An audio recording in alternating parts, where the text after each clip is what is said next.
Isang Undersecretary Cabral ang pinangalanan ni Senador Panfilo Lacson na umano'y tumawag at nag-imbita sa isang mambabatas na magsagawa ng maagang insertions sa panukalang 2026 budget.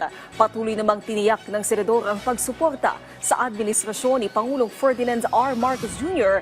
laban sa katiwalian. Si Daniel Manalastas sa sentro ng balita.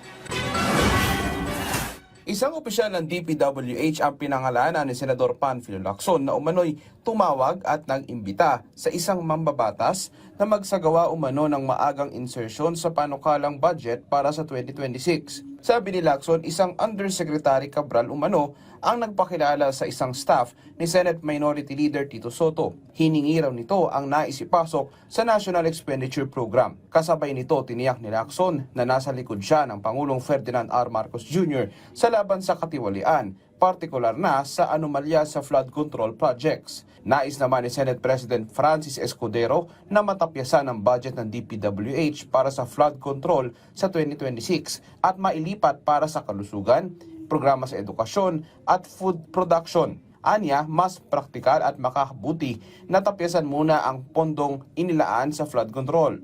Hinimok niya rin si DPWH Secretary Vince Dizon na humanap ng posibleng partnerships sa iba't ibang LGU at private sector sa paglilinis ng mga ilog, partikular sa Metro Manila, habang ang public infrastructure projects ay under review. Daniel Manalastas para sa Pambansang TV sa Bagong Pilipinas.